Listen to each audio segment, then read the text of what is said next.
अस्सलाम वालेकुम नाज़रीन। तौबा ड्रामे के आगे की स्टोरी में अब क्या होगा शानी का रिएक्शन जब उसे पता चले कि ये हकीकत के कमाल कितना ज़्यादा पसंद करने लगा है अनमोल को। और शानी जो कि ये बात भी अच्छी तरह से जानता है कि अनमोल इतनी सीधी और मासूम नहीं है जितनी उसे कमाल समझ रहा है।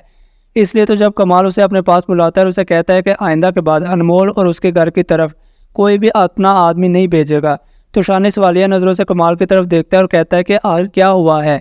अभी कल ही तो आपने कहा था कि हर हाल में सिद्दीकी साहब का घर खाली करवाया जाए, और आज आप ये कह रहे हैं कि ऐसा नहीं होना चाहिए। आखिर इस सब के पीछे तब्दीली की वजह क्या है?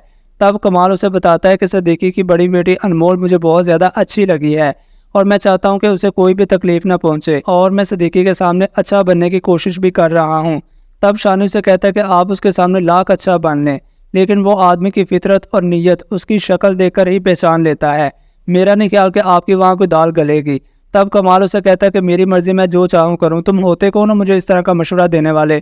और रही बात अनमोल की, तो उसे मैं हर कीमत पर हासिल कर कर ही रहूँगा।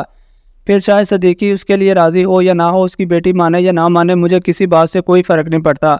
वो लड़की मुझे अच्छी लगी है बस, और मैं हर कीमत पर उसे हासिल कर कर ही रहूँगा।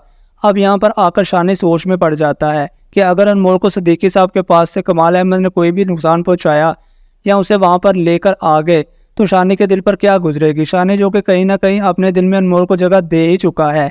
माना कि वो एक गुंडा है और मवाली है, लेकिन दिल तो उसके अंदर भी मौजूद है, मोहब्बत तो वो भी कर सकता है।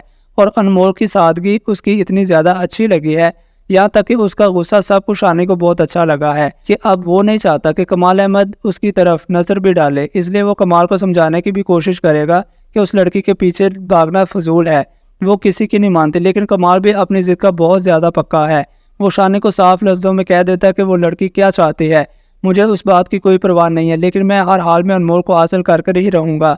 शानी इस वक्त तो वहाँ से चला जाता है, लेकिन सोच में पड़ जाता है कि कहीं ऐसा ना हो कि कमाल अहमद उसे नुकसान पहुँचाने की कोशिश करे और ये काम किसी और के ज़िम्मे लगा दे। इसलिए वो पहुँच जाता है सिद्दीकी साहब के पास और उनसे जाकर कहता है कि कमाल अहमद को हर हाल में ये घर खाली चाहिए।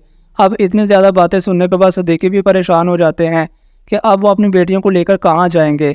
उस वक्त तो उसे कुछ समझ नहीं आती, लेकिन अगले ही दिन जब उसे पुलिस पकड़ कर ले जाती है और वहाँ पर उसका सामना कमाल अहमद से होता है और शानी को भी पुलिस पकड़ कर ले आती है, तो उसे सारी बात समझ आ जाती है। दरअसल ये कमाल की चाल होती है जो कि शानी के जरिए उस घर को खाली करवाने की कोशिश करवाता है और फिर सिद्दीकी और उसकी बेटी अनमोल के सामने अच्छा बनने की खातिर खुद सिद्दीकी को छुड़वाने के लिए थाने पहुँच जाता है। आई होप सो व्यूअर्स आपको वीडियो अच्छी लगी होगी। मिलते हैं नेक्स्ट इंटरेस्टिंग सी वीडियो में, तब तक के लिए अल्लाह हाफिज़।